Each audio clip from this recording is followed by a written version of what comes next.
Hey, beautiful people. Welcome back to Cocktails and Conversations with me, Deborah Babio. This week, I've got an incredible guest with me on the sofa. I know I say it every week, but it's true always. I would love for her to introduce herself to our audience. Welcome. Oh, thanks for having me. What a long time coming. A bit of FaceTime with you, but yeah. Exactly. I'm delighted to be here. My name's Jeanette Kwakye. I don't know, what do I say? You are, big up your chest, girl. Big I'm up your chest. No, humble. We have to be more Nigerian and big up our chest. It's true, low key. I'm a broadcaster, but my background, former sports person, Olympic level, and it's she's just been too it's humble. It's calm. Big Ghanaians are too humble. But she's Olympian. Did you hear that? Olympian. Do you know what it takes to be an Olympian? A lot of hard work, man. Come on now, we're gonna get into it. No, but first, let me pour you a drink. Okay, thank you, Debs. What are we choosing?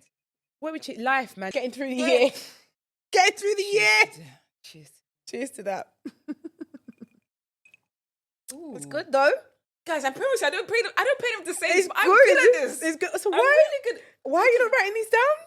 Because it just, I'll tell you, it comes as a feeling. Like I see you, then I'm like, oh, what's your vibe? I read your energy, and like, what is she gonna like? And then I just make it from there. I am very into this. Gosh, let's Thank get you straight very much. into it. I want to start with, what were you like as a kid? What was I like as a child? Okay, so I grew up in East London.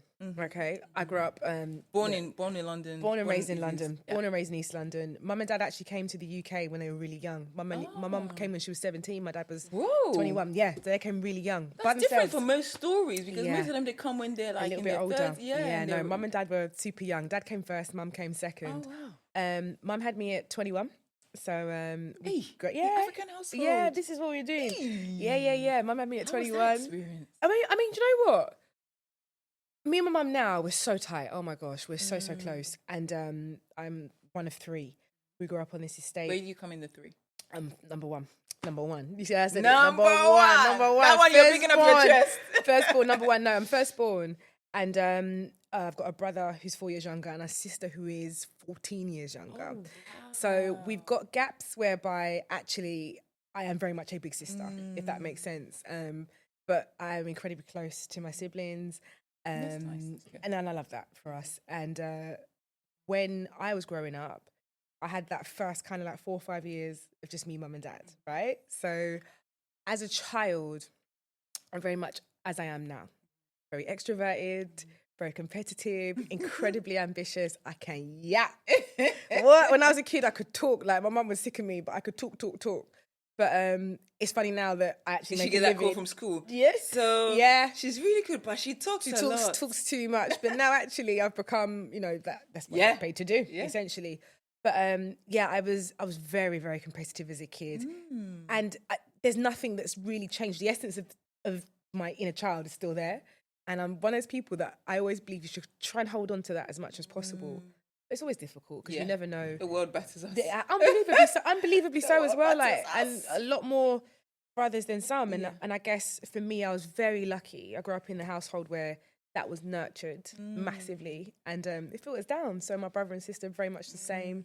But I am out of the three of us. We were laughing about this just the other day with my mum. We're talking about attention seeking. And I'm like, I'm probably... Yeah, that's probably me. I'll hold my hand up to that. However, I've got a brother and a sister who incredible also at what they do. And that's just testament to mum and dad, really. Right. And they really nurtured that from a young age. Yeah, they did. And they didn't let us try and... Because that's very an African household, though. Yeah, very much so. Because when they get the report of you, she talks too much, they're ready to, like, the backhand. It's interesting, though.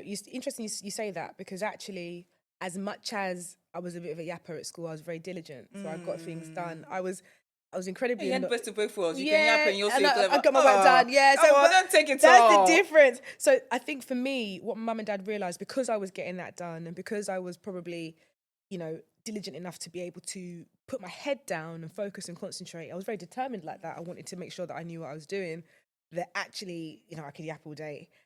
What is interesting, you mentioned about an African household, is that my love for sport. It was like, okay, you're a young woman, first generation young woman in the UK, black what are you going to do in sport? How's this going to be a profession? Does it make any sense?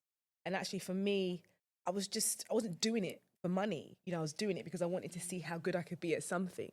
And that takes time. Yeah. It takes time. Yeah. But actually for mum and dad, I think they realised that the level of sport I was operating at and how it actually correlated to my attainment at school. They're like, okay, you know what? They can exist. They can exist here because actually one is balancing the other. So I think that, I give a lot of credit to my mum for being able to notice that, and my dad. They never pushed me back. However, they were always cautious. You know, go and get your degree. Make sure that you do everything. They were always. Always. Education. Of course, and rightly so, because you never know. Like, you know, injuries can come. But for them, they were like, if you do that, once you're done with that, we'll be your biggest fans. And they were true to their word, and that's kind of how it went. It's amazing. How did you know that sport was you're going to be your path? I just loved it. Really? Yeah. Do you know the thing about sport? Yeah. I feel like such a geek when I say it. It's a bit, you know what it is? Sport, music, fashion, art, they're passions, aren't they? Yeah. So I think that when they're so deep in their passion, you can just see how happy it makes them. Sport makes me so happy. And I feel like people get it when we all come together and we want to get behind a team. Or get behind a person, you rate them, you want them to do it. Literally, sport is the only thing that really gets people It together. unites people, you right? Four corners of the earth, but then you will come together for sport. Yeah. And my dad taught me that from a really young age. And we recently lost my dad, actually. It's coming up to about a year.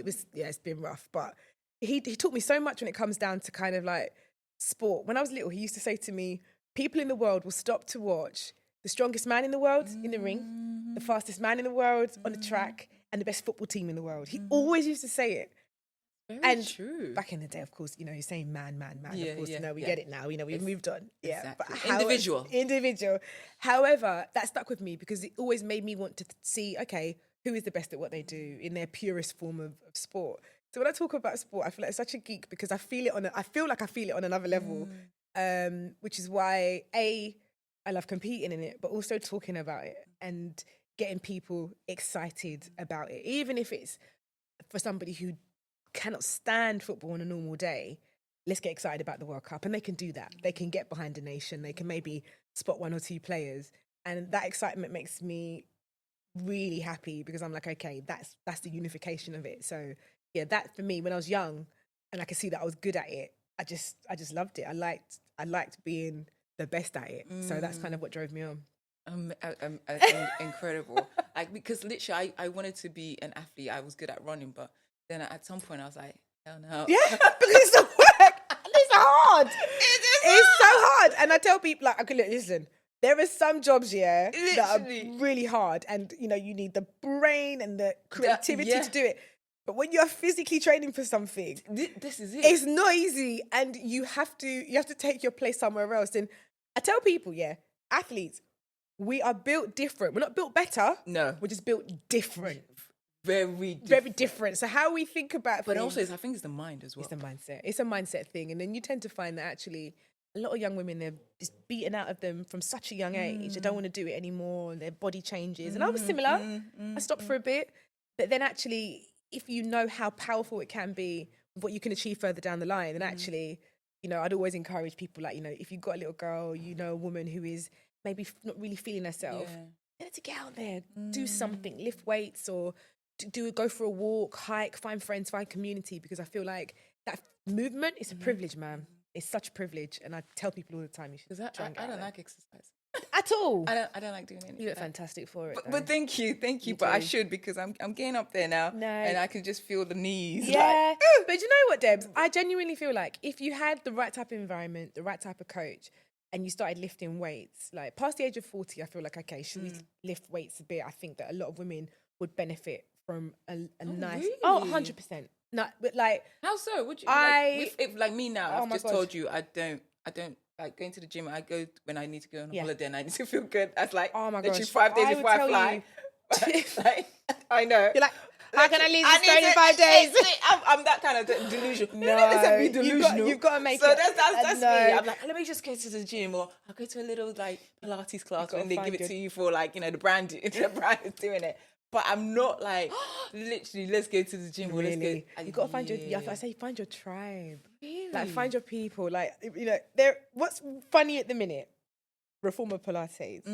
All the girls, everyone are on Reformer. Like everyone loves Reformer Pilates. But I did it though, and it's like it's hard. It is not easy. Now let me tell you something. It's hard. Reformer Pilates. I did it about 20 years ago. That's when I first started doing it, and I did it for rehabilitation. Really? You do it for an injury. So now when I'm seeing people doing it for exercise. For exercise and lifestyle, I'm like, you look like pain. Yeah. Because that thing is hard, right? Literally, the next time I'm like, what? Yeah. Muscles that you didn't know. What? There you go. Like, however, and I'm going to take it back, it's a brilliant form of exercise. And actually, if you at this age now can get involved in making sure that those muscles that are dormant in our bodies are engaged and awake, they'll just help you further down the line. So when you're 70, you can pick up your own shopping. When you're 75, you can still stand on a shelf. I've been thinking about it, but stuff like that. Because it's not fun, though. People are like, I guess when it's so, I really enjoyed it. So you don't like running?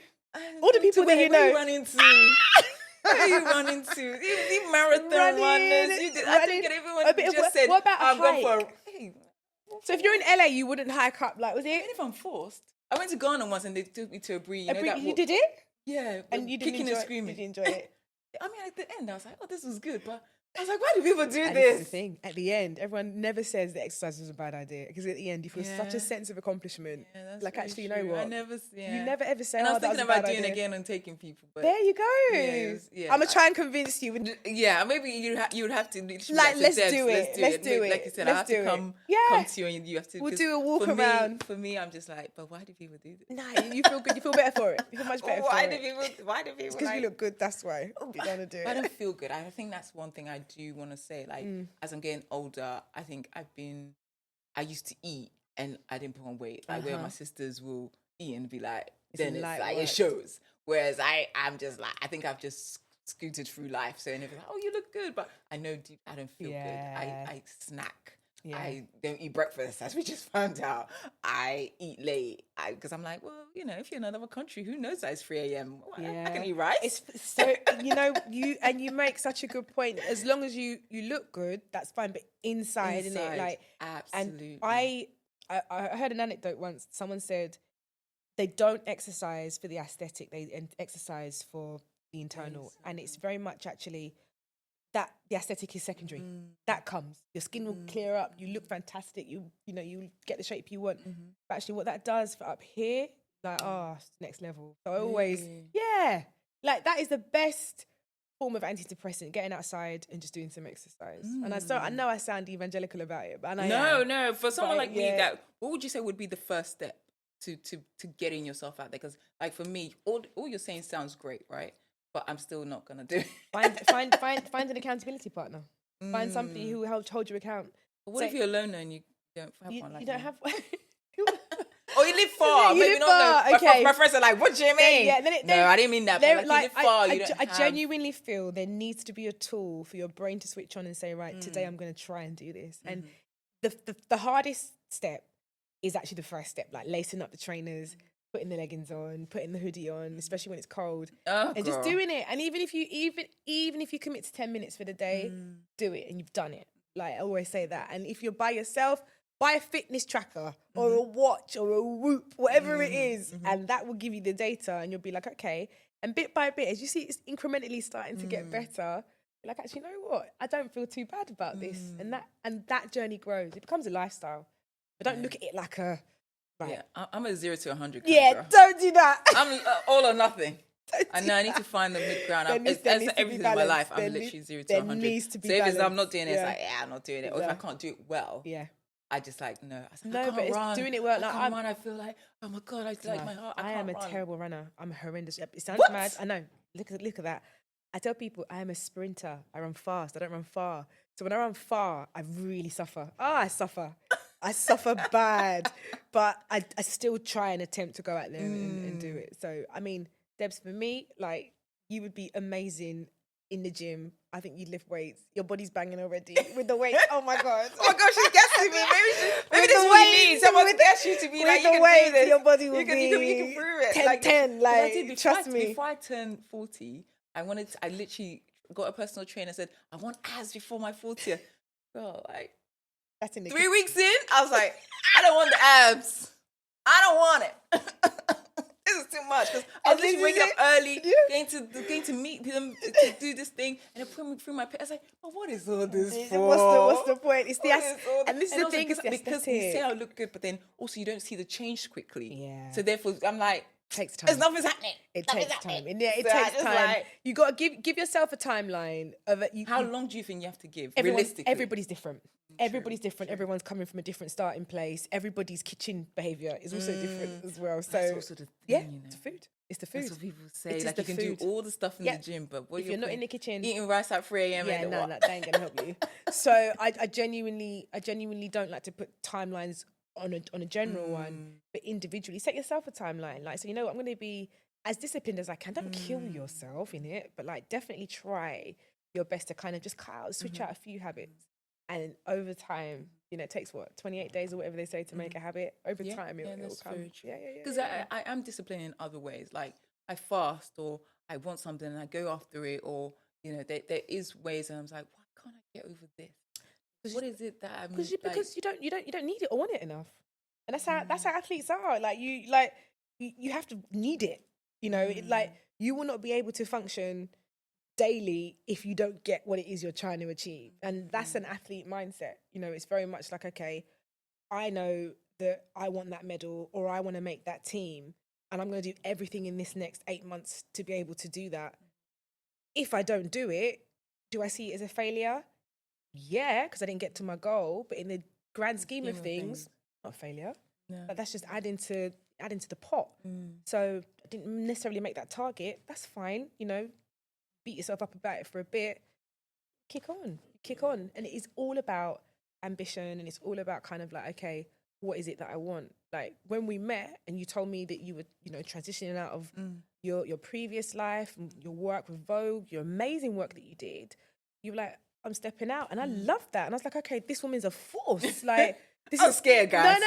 I'm scared. But you said it, and I said, okay, no, this is sick, and I'm privileged to have met you at this stage of your life. Because think about the lessons you've learned previous, and you're about to bring it through now, and it's going to be next level. So actually, you needed that. Do you know what I mean? Which is why it's still driving you. Still why you're up at 3 a.m. eating rice.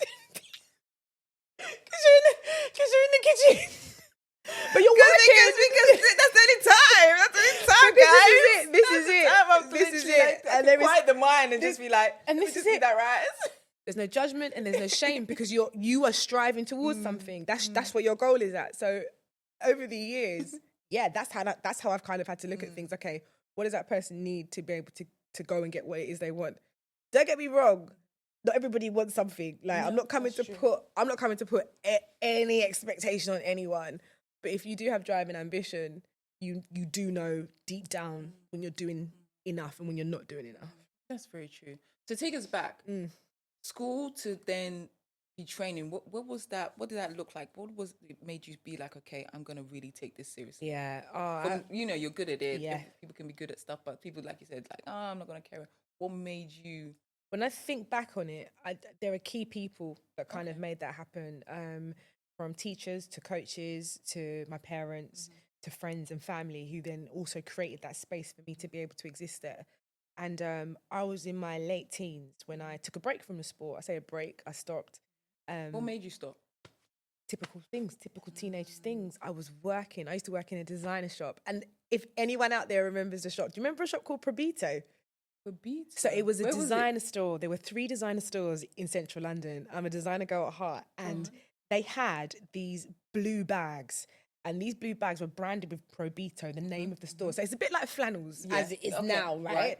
So back then, and I used to work in that designer store, which meant that I was one of the most popular girls in college. Yes, so they gassed me. Like, so I was that person who actually, with the access, with all the fun stuff and boys and everything else, I quit. Because it just felt like so much more fun than training 3 days a week. There you go. Get into that. But that and training part is serious. It's hard.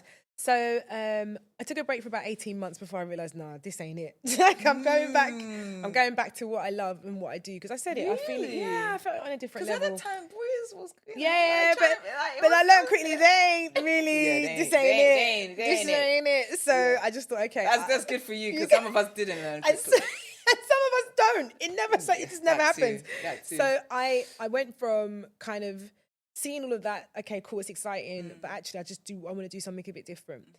So every decision I kind of made from about the age of 18, 19 was working towards potentially being a professional athlete. So that meant my university choice. I ended up going to university in Loughborough, which is a sports specialist university. Right. I did a That means you left home. Yeah. I did a politics degree. I left home.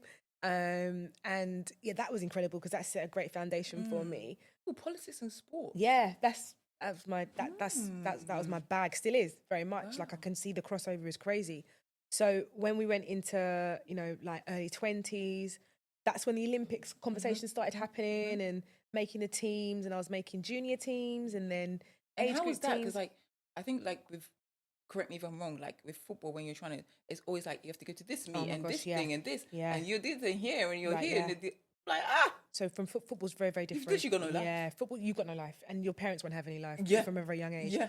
Football, talented footballers normally get identified from about the age of 6, 7. And then, by the time they're 16, depending on how good they are, then if they're still in the system, well done. But a very, very high percentage, drop out, get kicked out. Yeah, they get kicked out because they're not good. The big clubs don't see them as good enough. So they kind of, work their way around the system. In athletics, it's very different. You essentially, you run, if you're the fastest, you just kind of go up a level and you start getting picked for bigger teams. So you go from a regional team to an England team to a Great Britain junior team to an age group team under 23s, and then you get into the seniors, and that's when it's really competitive because there are so many women that are out there. Shout out obviously Dina, who we know very well, Dina Asher-Smith. She's a generation below me. So as I was retiring, she was coming through, and I retired at the right time because one thing I wasn't gonna do, shout out Dina, one thing I wasn't gonna do was stand online with my little sis Dina and let her disgrace me at my age. So I left at the right time, but what I was able to do at that time, and hopefully, Dina and them, they've gone on to do incredible. There's so many of them now. Absolutely, there's so many. And it's so unreal. many to be proud of. And I love the fact that I'm a part of that British women's sprint history. How does that feel? Feels weird. It does feel weird, and it only feels weirder as I'm getting older. Because when you're in it, you're in a massive bubble. Yeah. Don't even realize you're doing it. Just training every day, turning up, you're racing, you're winning, and you're losing. Because growing up, I think it was Denise. Yeah. And who else did I? Denise would be the main one. Yeah, I feel like it was right? Denise. She's black. As in that was that. I mean, dark skin, gorgeous, literally for just us stunning. as a black woman growing up to see someone. It's Denise. It was. And it how was lucky her. am I to have Denise right now is like a big sis. Like that's not. I don't take that Was she relationship influential lightly. in making Huge. Yeah. From a junior athlete, she knows this. I tell her all the time. She's sick of me telling her. From a junior athlete, She's incredible. Yeah, she's incredible. From a junior athlete to a senior athlete. And we're talking about Denise Lewis. Sorry. Sorry. I mean, not that you wouldn't Lewis, know, to be Dame. honest. Just in case the Gen Zs maybe might not know, but like Dame. Yes. Dame give her the Denise accolades, Lewis. Dame. Yeah. Dame. So yes. for D, like to be able to have her now, even as like talking to her about mum stuff, like it's just I just love we're her. going to talk about I just love her. That's your transition. That's what I'm saying. I'm so thank you for being here. Oh no, thanks for having your me. transition and what you're doing and how you existed in the industry is just. Oh no, I appreciate really, it, man. Really, really. No, I have to give you your flowers. No, thank you. you. Continue to inspire because sometimes they don't make space for us. Nah, they don't. They don't make space for us, No, and they they don't. Or they make space for us, but then they want us to be something that we're not, or something that they're ideal. Yeah. And the way you're doing it, I can see it's like, nah. Yeah. Don't play with her. I'm trying not to be as too palatable. You know what I mean? Play with her because she's Yeah. But you've done it well because, like we said, honestly, the world is not built for women. Full stop. Right. And then sports. Yes. It's crazy. Man. It's mad. Sports. It's Just next now level. the conversation about women in sports is coming up. Yeah. And look at how long that has been. It's taken such a long time, Debs. Honestly, It's just crazy. I've been banging on that drum for a long time. We'll get into it in a moment. But when we look at the women that have come before us, like Denise is a big part of that. There'll be other athletes that not necessarily mainstream that have been incredible in my career as well up until this point.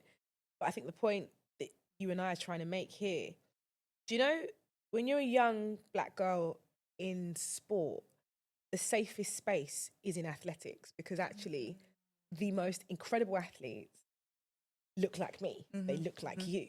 Like, so actually I'd never felt for a second that I was out of place. I never felt for a second that I couldn't be excellent, because actually the excellence around me looked like me. You saw it. And that's really like, that's powerful. Very. And in your formative years, from like 15 to 21, in that space, you're so impressionable. And to see that, you know, you got Denise winning gold medals at the Olympic Games. Come on, man. And it's like looking insanely beautiful whilst doing it as well. So you're kind of in a space, in a place that feels quite safe. So I'm very, very lucky, because not a lot of young girls have that. Like, I had a very positive experience growing up. Guys, I'm such a neek here. I'm such a neek. I didn't miss a day of school in 5 years. I did not miss a day of secondary school. Yeah, I was mad. I'm even embarrassed. I'm sorry. I am. I was a proper little neek. So I think that what sport did teach me from a very young age. That's resilience as well, there. Discipline. I think there's not a lot of that going around these days. It's not. There's not a lot of that going around those days. Just saying. Yeah, discipline. No shade, but just saying. It's discipline. So I do try. Listen. And how did you find that in terms of like, was it your parents? Was it just like self-belief to? Sometimes don't get me wrong. Like, we all determined, we come from African households. You ain't failing, right? But at the same time, life happens. You are human, and it is hard. It's not a walk in the park. Yeah. Where do you find the resilience? How do you keep going? When I was younger, and this is a really interesting point. This feels like therapy, Debs. Jeez. When I was younger, let me take a drink. When I was younger, I didn't deal with failure very well. I still don't now. And I can attest to that. I don't, if I feel like I've put everything in and I don't hit a goal or a target that I've set, it takes me quite some time to recover from that and deal with it. So I work really hard not to feel that feeling. Yeah. Right. So I think basically what I'm saying is there's a fear of failure, a significant fear of failure. And there was some it stops me sometimes. Yeah, and there were some pivotal points like in my track career where that feeling of failure was so traumatic for me. I was like, I can never return back here. So I did everything in my power to make sure that I didn't. And I want to say a good percentage of the time it worked, but life does happen. Do you know what I mean? You get thrown some curveballs and you've got to give yourself grace for that. As I've got older, I'm a lot less intense. Everybody will be glad to know. And actually, I can understand there's actually quite a nice beauty and a power in failure, actually, because of the reset that sometimes it allows you to have and the perspective. Well, it's not that deep, but sometimes. But it is that deep, girl. It can be. And I feel embarrassed for it, but but it can be. And I think that there is no shame in saying that you like to work hard and you want to push on to achieve your goals. Absolutely, and you want what you want, and some people's like, oh, you want too much. I was like, yeah, I know. Yes, but I'm willing to work for it. I'm not saying I want too much and I'm asking you for it, or I'm not willing to do the work. I don't know. I feel like with women, with men, when you are ambitious, it's like you go, but then with women, it's like, why are you? Yeah, I know. It's like what? It's just and I want to change that narrative, because it's literally like we're dedicated the same as men. We're doing everything, and we're doing it whilst we're on our periods most of the time. Yeah, on our knees, finished. When we're cramping, you guys would never, it's crazy. Never. It's crazy. But we are, our achievements or our dedications always, I don't know, it's a little bit jarring. Yeah, it can be. No, it's massively jarring. And have you faced that in your journey? 100%, because I feel that as a woman in sport anyway, people are like, oh, it's not the same.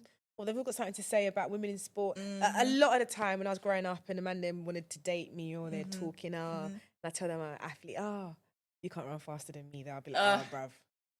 That line. Oh my God. Oh, are you really doing this? That line. Because that's just gonna go away. Literally. And I know they're joking. And then you're going to be embarrassed. And then you don't want to ask me out. There you go. So I just, I tend to, now obviously that's all very lighthearted. I think where it can be quite systemic is just basically how far you go and how deeper you get into your certain industries. And listen, I work in a male-dominated industry now. There's not a lot of women that look like me and they've achieved the things that I've done in this broadcasting industry. And I have to understand that, I'm one of the first. I can't run away from that. I can't shy away from that.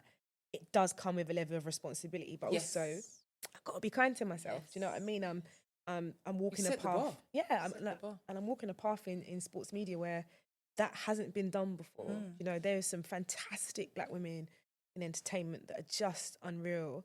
You know, I get messages from Floella Benjamin, and so anyone who knows Floella, like she's so old school, but she's so amazing. She's icon. Like iconic status, like, and when you've got that person from the old school of telly and they're bigging you up, and she sends me the most beautiful positive messages, Debs, and I just feel like it's like my grandmother saying to me, keep going, and I love that. You know, but and sometimes it's needed. It's because it's a toll.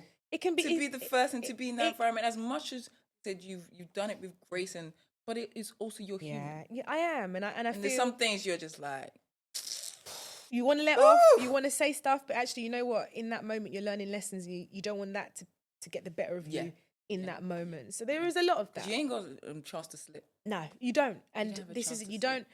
You know, you don't have a chance to slip. You don't have a chance to mess up, because actually, if you mess up, it's not necessarily just impacting me. Potentially a few others further down the line. So I'm very aware of that. And, you know, I do operate in that space at a standard that I'd like to think is quite high, but there's still so much to learn. Do you know what I mean? I'm relatively new in it. You know, I'm on my second career. That's mad to me. So to be able to do that and push into this space, and you're going to have those setbacks, but I always say you just can't take it personal. You can't take it personal. It's systemic. It's the way that it's set up. How you play your hand is key in that. And how did you transition?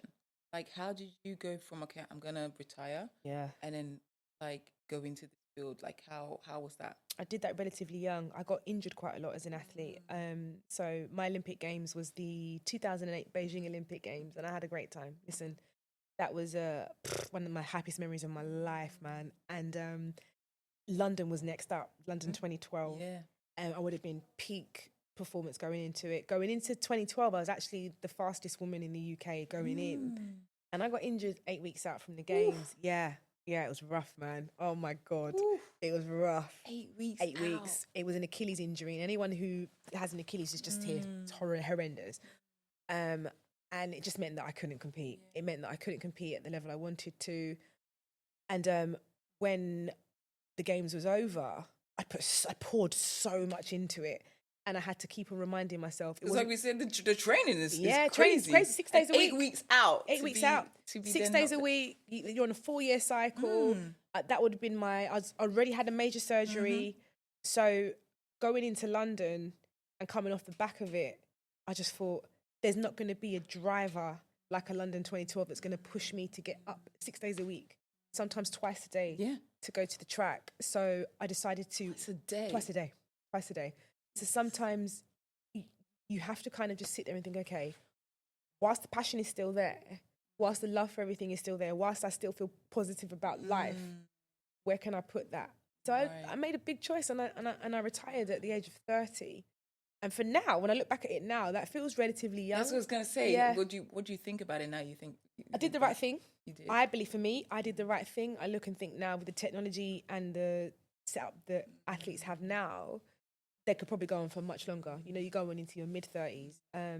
But for me, that was the perfect timing for me, because it just meant I could put my energy and focus into the broadcast space, which is what I wanted to do. Oh, you did want to do that? Okay. Yeah, I wanted to learn so bad about how to tell stories.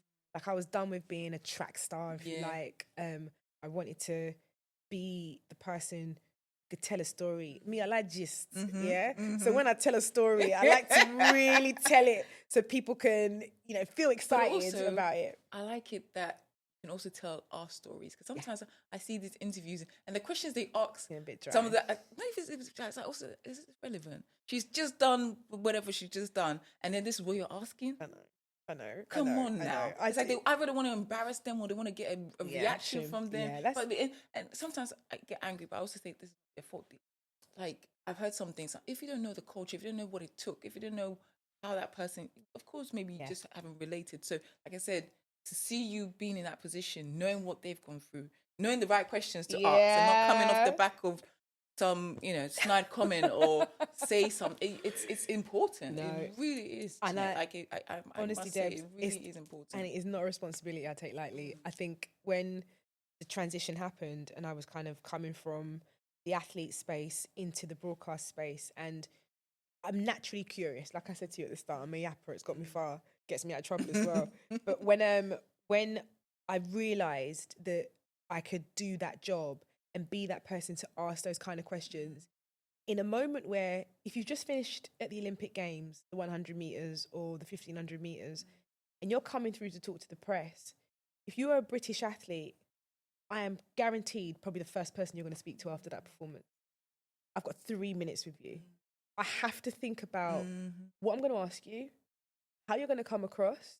I have to think about what you might be feeling in that moment. And I have to have a sensitivity towards that actually this 3 minutes or 4 minutes that you're about to speak to this nation that are waiting to hear your thoughts, we've got to get that right. We have to get that right, which is why you see so many athletes, they go for media training, they want to know how to do it, but actually the best interviews are the ones that are right from the heart, straight off the dome. And actually it's a responsibility in that moment to make sure that that person has been able to give their narrative across in a way that feels authentic.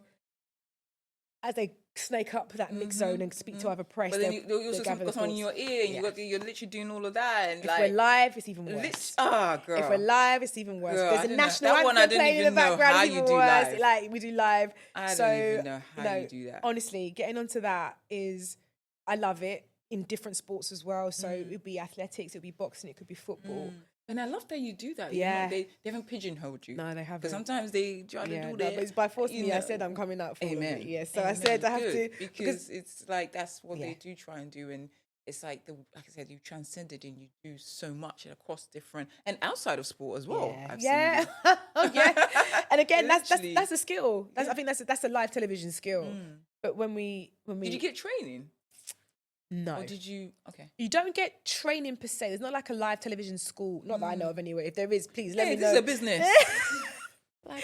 If there's a live television school, let me know. If there's not, Debs, let's do it. Let's do it. Right. Let's do it. But I don't feel like there is a place in a space at the minute where you can go and get that experience. Because once you're in it, it is like you are learning on a job. You are flying by the seat of your pants. It is absolutely crazy. And I'm very much used to now, 3 or 4 voices in my ear, 5-hour, 4-hour broadcasts, multi-sport, like, the Olympic Games last year that I was presenting. That was a full circle moment for me, because that was the transition almost complete, if you like, going from being the athlete to actually anchoring the breakfast show of the Olympic Games. How many years? I don't know, 20 odd years later, 16 years later, it blew my mind. And I was so... That's an achievement. Yeah, and it makes me so proud, because I just think... Yeah, I rightly so. Thank you. It makes me so proud, because actually you set out to do stuff. I was 9 when I said I wanted to run an Olympic Games. I remember telling my dad, we were laughing. I used to say, do you think they got like a kids Olympics? And he'd just laugh. He'd be like, what are you talking about? Like, I really want to go, Dad. I really want to go. And he'd be like, okay, whatever. And the thing is, my dad appeased me in it. Like, he's like, okay, well, cool. She wants to go Olympics. She can go. And then as the years went on, he's like, oh, actually, she's serious. She's serious. So when when you tell your family what your goals are and they're backing you, it's crazy. Like, one of my happiest memories actually is we're coming back from Beijing, the Olympic Games. And I did an extra day. So I wanted to go to the Great Wall of China and did that. The team came back the day earlier, and I was meant to come back on that day. And I remember ringing my mum and dad and be like, I was going to stay for another day. I want to see Great Wall of China. And they sounded really agitated. And I thought, what are they so vexed? Like, I'm coming back soon. Anyway, landed at Heathrow. And, you got the barrier at Terminal 5. Oh, my dad was on the other side. And as I walked through, that man jumped the barrier. Because I'll burst into tears. He ran towards me. He gave me the biggest hug. And on my life, it's moments like that, like, that's a core memory. Do you know what I mean? Because obviously was so close to my dad. And you've got a memory like that because I just realised in that moment how proud I'd made that man. Absolutely. Anyway, the reason why they were agitated, because they'd organised a surprise party. I blew it. Yeah, I know. And I blew it all up, and I came home. But they still because she wants to see the Great Wall of China. So anyway, I came home, and I remember walking through the door, and all my friends and family were there, and I just burst into tears because you're in this bubble. You don't really realize what's going on. True. You don't know, and then you come back, and it's everyone's joy. And I was like, this is so much bigger than me. And it was the same for presenting the Olympics last year. And I'm so glad I got to do that whilst my dad was still here. Because, again, I'd send like little screenshots and clips to the studio. And he'd just be so happy, him and my mum. For them, and my mum she thinks it's all hilarious because she laughs and says, that actually when I was racing, my dad never used to watch. He couldn't. He couldn't watch. So he'd put it up, he'd set it up. You hear it, but and then he'd go behind the curtain. Behind the door. She goes, he doesn't watch, he can't watch. He gets so nervous.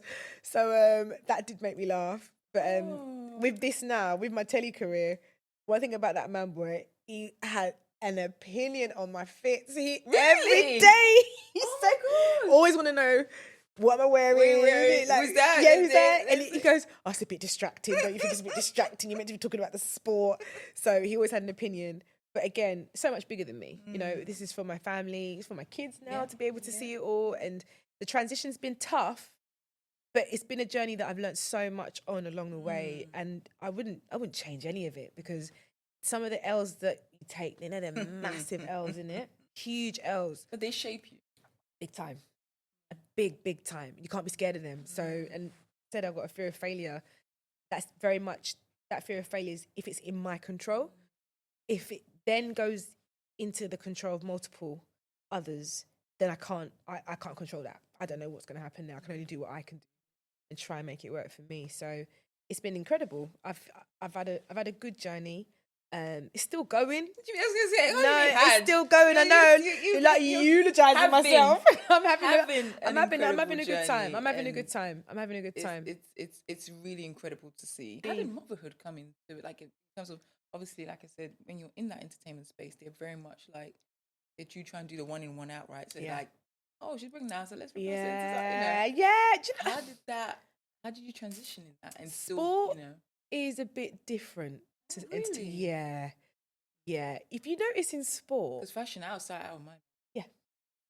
And if you notice in sport, people sit on their jobs for a very long time, and it becomes about timing. You'd be able to, Debs, even if you don't watch football on a weekly basis, you'd be able to tell me up until last season that the match of the day host was Gary Lineker. Standard. He was in that seat for 20 odd years. Do you know what I mean? He became a constant. In the storytelling of sport, trust is the biggest commodity. Your audience need to be able to trust what you're saying, and that can only be done over time. If I'm sat there and I'm unable to pronounce the names of players properly, tell you what event... I'm really getting to that because how you... Yeah. I'm like, girl. If I'm unable to do all of that, the audience are looking in, the ones that know, they'll be like, nah, she ain't it. Like, the level of questions you're asking, she don't quite know. So you need to be on it. Like, so in sport, that takes time. So you tend to find that streamers or networks, they don't turn over like that. It is changing, don't get me wrong. The content creators are coming in, and I love that because actually it gives a different perspective of how sports should be viewed and how the story should be told. However, deep down, the core audience, they want to be able to trust the person that's giving them the story. In entertainment, you have to trust that person. Because half the stuff they're saying is very real. Right. Half the stuff we're saying is very all made up. It's a pinch of salt. We're all just gist and gossip and vibes. It's literally just that is the industry of entertainment. It thrives off of that. So you can't turn over. You can be out of sight, out of mind in the world of fashion, because if it's hot and everyone's buying, what's that little bag that everyone was buying? The Jacquemus bag. We're not going vintage now. Everyone's selling it now. Literally, everyone was getting rich. But then I was like, oh my gosh, is this going to be a classic? Is this the thing? This was going to be like, you're selling it for Chanel prices, but now everyone's like, But this is the thing. £20. One thing, like, what a lot of people don't know, I have a real keen interest in sustainable fashion and fast fashion. Oh. Yeah, big. And because of the way it's impacting Ghana. Mm-hmm. Yeah. And I speak about it a lot. I tell anyone who listens. And I think it's really important that, that social media's done a lot of that. And the same in our industries as well. The fact that everything's got a high turnover, but sport is the one, and live sport at that is the one thing that people still will always come back to. It's still the thing that does the highest viewing figures on the television. It's still the thing that brands want to somehow get involved with. Debs, I've been banging on for about 5 years now about the crossover between beauty and sport. I was just literally saying it. I was just literally saying, because I was saying about how I really thought Serena's product, her makeup line was going to really fly, and it really hasn't. It didn't. And I literally was watching, before you came, I was looking at the screen. So when you guys run, you've got your aesthetic and you're beautiful. You're not just absolutely so gorgeous. It's like, how has no one made, how's there not Fenty Beauty for the sports world? Right. So if you go back to Paris 2024 Olympics, Simone Biles, gymnast, just before she went out to do, I can't remember what routine it was, either the vault or the floor. You know what she does? She brings out her Fenty pack to the camera and she does her powder henna under eye. She puts it away and puts it down. Exactly. I said, that is the perfect guerrilla product placement I have seen at this Olympic Games, because they are very strict at the Olympics when it comes down to advertising. Very strict. Yes, I've heard it was so subtle, but so powerful. Because I just thought to myself, okay, this is a woman in Simone Biles who's coming out here to win 5 Olympic gold medals, and she's showing you what she uses on her face. And also that femininity. Yes, in gymnastics, it's still there. It was perfect. The whole moment was perfect. So when we talk about trust and crossover and all of the things that come towards sport, this is what I'm talking about. Politics, the beauty, the fashion, like it all sport. You can boil it all back down to sport. Say it all the time. Absolutely. I recently did an event with MAC Cosmetics, and I was like, "God, we should do this just for sports women." 100%. I mean, like no one really thinks about. No, these we don't. things. You have the women's football team in this country, the Lionesses, done incredible things. They've won back-to-back European championships. They're going to the World Cup next year. Let's see how they can do. But this is it. This is a huge moment for a lot of women in sport. We've already mentioned Dina, what she's been able to do. Her crossover into fashion has been next level. Do you know what I mean? Like, people want to dress her. People want to dress Imani Lansico. People want to dress Downita. People want to dress Keely Hodgkinson. These guys are sitting front row. There's a reason for that. Do you know what I mean? This is the body in its purest form, whether it's beauty or fashion or politics. If they've got an opinion and they want to say something, they've got a platform. They should use it. The sport does that. So it is very much about, again, trusting the people that are in front of you, not just in their fields of performance, but in other areas that they feel passionate and interested about as well. Amazing. So when motherhood found you, you felt like you could step away and come back, and that transition. The fact that you asked me about motherhood and I went into politics is no. That's why this is so good. Right, motherhood. Let me talk about my children's. My 2 babies, 32 I was when I first had my little boy, and that was a plan. I was like, right, I'm ready. Let's do this. You know, for him to come into this world, Kwakye is his name, and he's amazing. He's good fun. He's at that age now where he's really like finding his own little voice. He's developing himself and understanding. He's very much into football. He's got into it quite late, actually. You know, he's got into it quite late, but he plays for his little team locally, and that's also now Suckle. Every Sunday. If I can, I'm there. If I can, I'm there. Like I'll kill myself to make sure that I'm pitch side. But again, it's difficult. And then I've got my daughter. She came along 4 years later. Again, big plan. It was like, okay, right, we're gonna do this. And Timma, she's just a force of nature. She's like a 2.0. And I look at her. Isn't it amazing to see someone who's it's crazy to me. It's so fascinating. And she can yap. And I'm like, okay, it's a problem. Like, but for her, she very much into the creativity side of things. That girl, she can draw. Her fine motor skills are fantastic. Fashion, right? Design and making. Let me tell you something. She can. So if I have a styling session, stylist will come over, have all the fits out, and she will literally sit there like she's ready for a show. And she's like, great, mummy, this is fantastic. Maybe not those shoes. And she will direct. And if something really takes her, it's really weird. If something really takes her, draw. She'll start drawing me in the outfit, and she'll show me. She goes, what do you think, mummy? And I'll be like, wow, okay. And that's natural. That's not me doing anything, because I wasn't like that as a kid. No way. No, obviously no phones. I don't, screen time is limited to weekends. It's 2 hours a day on the weekends. Wow. Yeah, no, I'm bad. 2 hours? Yeah. You can barely do anything. I know. But I just, at the age of 10 years old and 6 years old, why I do not need your brain.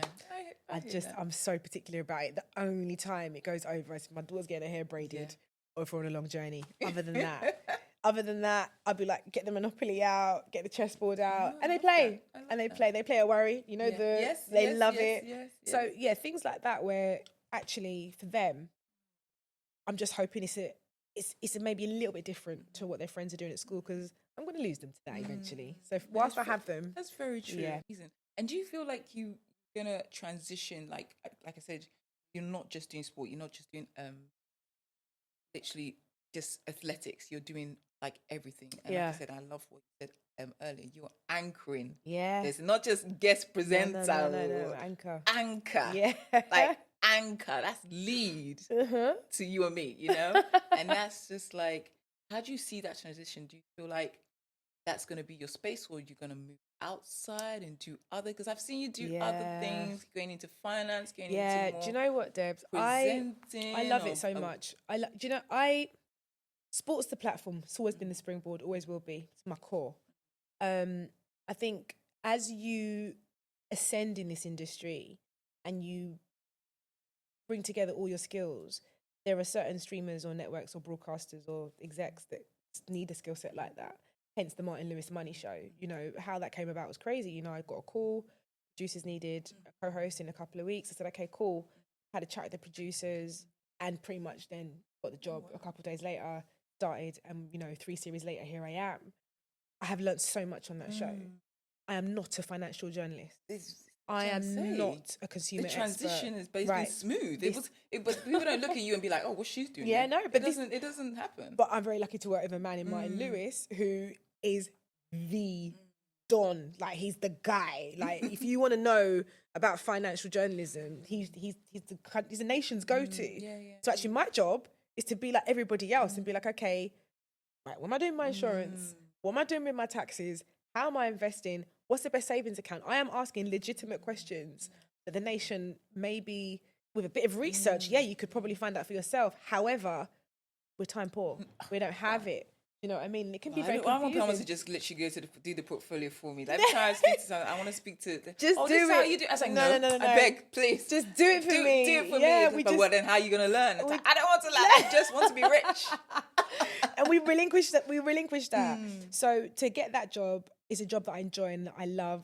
It's fascinating how many people recognize me from that show compared to everything else that I've done.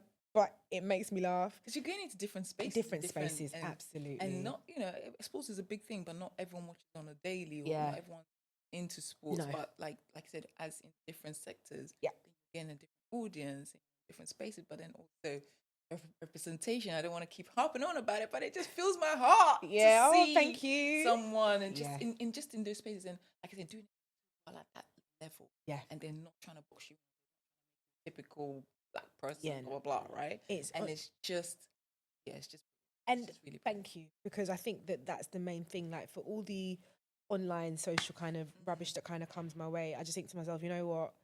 For every young black woman or every young woman that's watching this and looking and thinking, oh, she's doing it, and she's doing it with a smile on her face, and she actually looks like she's enjoying it. Like, that's all I really care about, because actually, respectfully, anybody who's doing that at home, you don't really have a life. Yeah. But to be able to kind of transition across different spaces and talk, you know, news and politics on the radio, talk sport on the telly, financial journalism with Martin on a Tuesday night on ITV, prime time. These are big gigs. Like, I can't. It's not small. You know, they're not. Yeah, these are big gigs, and sometimes you sit at home and think, I was overlooked for this, I was overlooked for that, and you get so wound up. But actually, you know what? Let me just take a step back and look at what I've laid out in front of me and how I've kind of patterned this to make it work for me and my family. That's all that really matters. That's all that, like, at the end of the day, that is all that I care about. Definitely.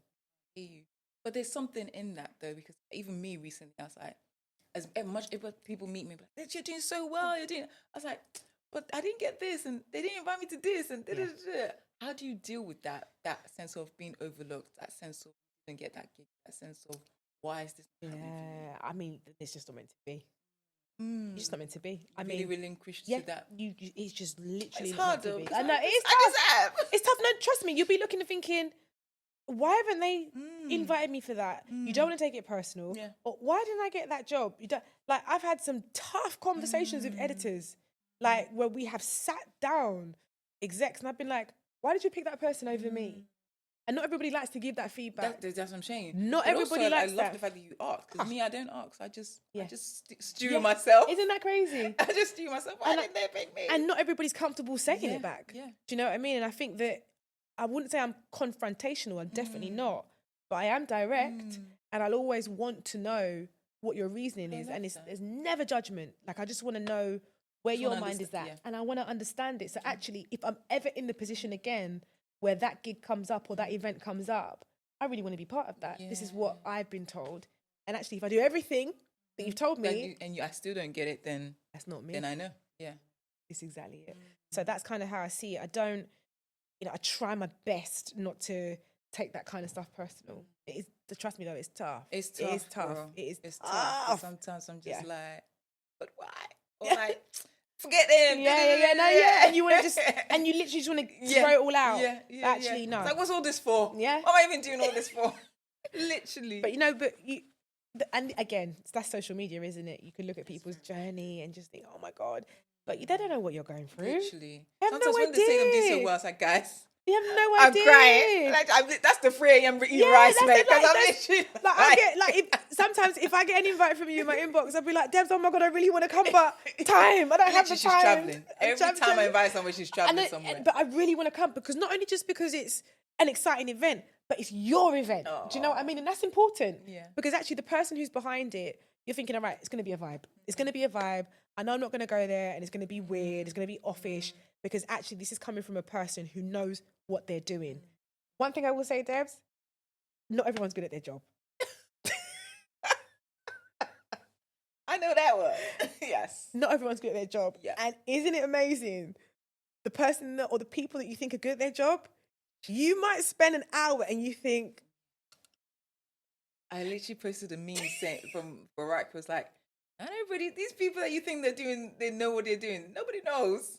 Nobody knows what the heck they're doing. I'll be like, okay. Yeah. You're not as good as I thought you were. But they just know how to talk or to make it big, or social media makes it big, or someone gives them he said basically someone's giving them a title and they're confident enough to believe that they're good at it. Even though they're not, that's all it is. Isn't that insane? That's all it is. Where you're the one grinding, but then you don't want to speak up, or you don't want to say, or you don't want to big yourself up. But someone, Joe Blogs, is literally shouting at the rooftops and they don't do nothing. I promise you, my school of thought is expectation for everybody when I meet them is base level. What you then show me off the back of that will then shape how I view you, which is I don't go into rooms or situations and look at celebrity and think, oh my gosh, I'm going to fall down because such and such is there. I just can't do it. It doesn't sit well with me. It never has done. But I kind of want to know what that person is about. And if you get the chance, because you don't get a chance to speak to everybody on that level. But again, go with that. You just know. You just know it. Like, I can't imagine you in your career, you've walked into rooms, you've probably seen people that, oh my goodness, people will scream if they knew. You think about some of the most high profile, famous, even the high net worth people that don't even have profile that you've been around. And you thought, oh. Yeah. Oh, okay. And it's like, that's not what I was expecting. Yes. And you either leave really underwhelmed or overwhelmed. You're thinking, oh my God, that person impressed me. Yeah. Who knew?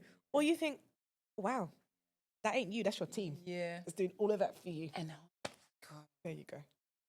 Always. Who's around you. It's marketing. Yep. It's who is around you. Yep.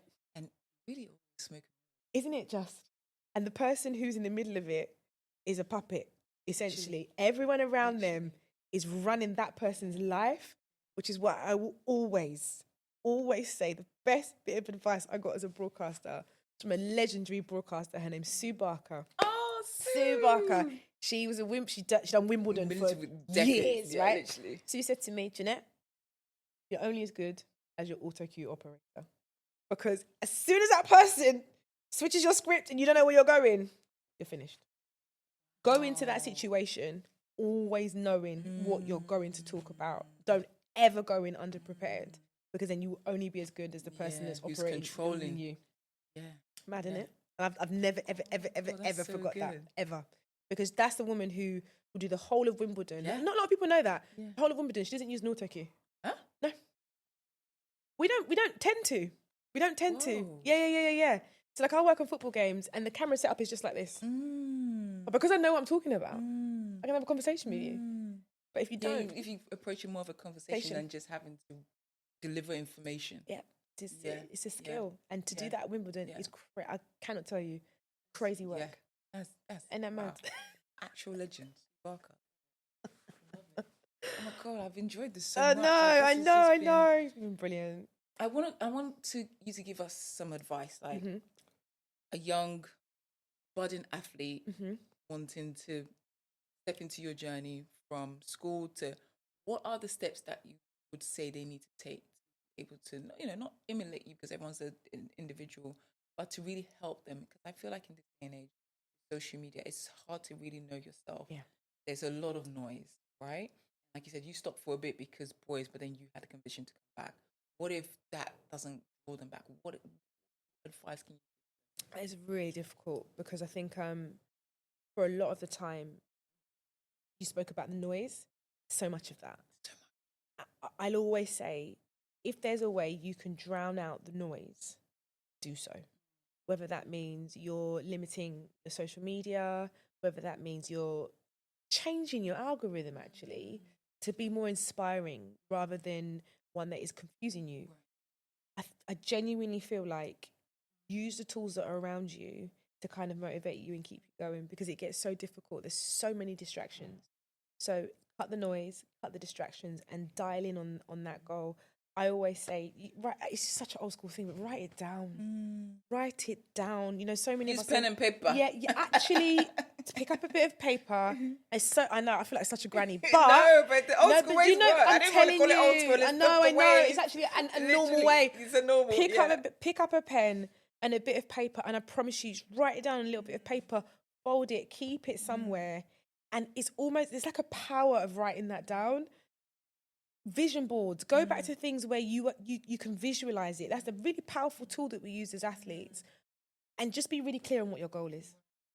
Be really clear on what your goal is. Be really clear on what your boundaries are and how much you're going to move those.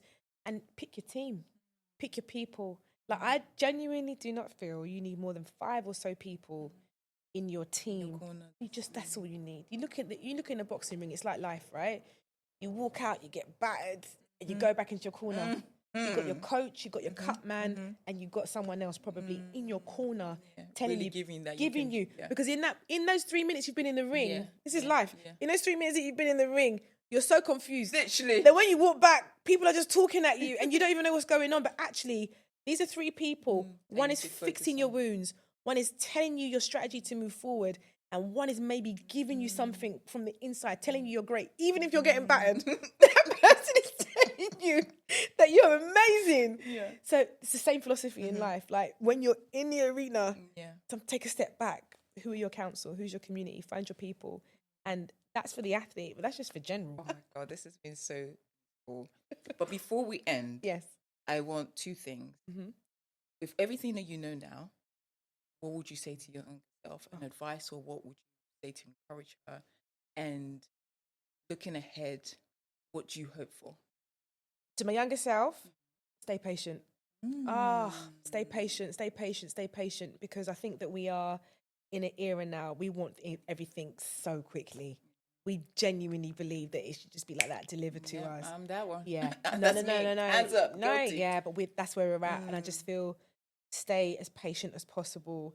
And looking forward, I mentioned about my dad, I've spoken about him quite a bit. The void that is left, it definitely means for me, for my family, is to live. Like, I cannot tell you how excited I am to kind of push on now and be like, right, time. Biggest asset, biggest commodity for me. Like, I'm not into people wasting it. I'm not into me wasting my own time. Time is key, and I'm going to use it to just to live. Like, I'm going to do what I love and do that quite unapologetically as well. I think that's quite important. So yeah, definitely patience and just live life, man. Just do it. What am I hopeful for? Do you know what? health is a big thing. You know, and we spoke when we first started this conversation. I'm an advocate for sport, of course, but the privilege of movement, like, so just getting into it, growing on gracefully, and having that health, both physical and mental, emotional, just being able to kind of just exist, to be able to live. You know, I think that for me is definitely a thing, because it's not a given, having your health. So definitely something that I'd aspire to. Well, I'm hopeful for you for a book, your own show, and a training school and a life training. Oh yeah, all of those practical things as well. But that also feels like a lot of work. It feels like a lot of work. Oh yeah, man, no, thank you so much for being having here. me. This has been so beautiful. I really enjoyed it. Thank you. Oh, guys, this was so good. I mean, I know I'm biased, but it really was. I hope you enjoyed this episode. Please like, share, and subscribe, and come back for more. Thank you. Bye.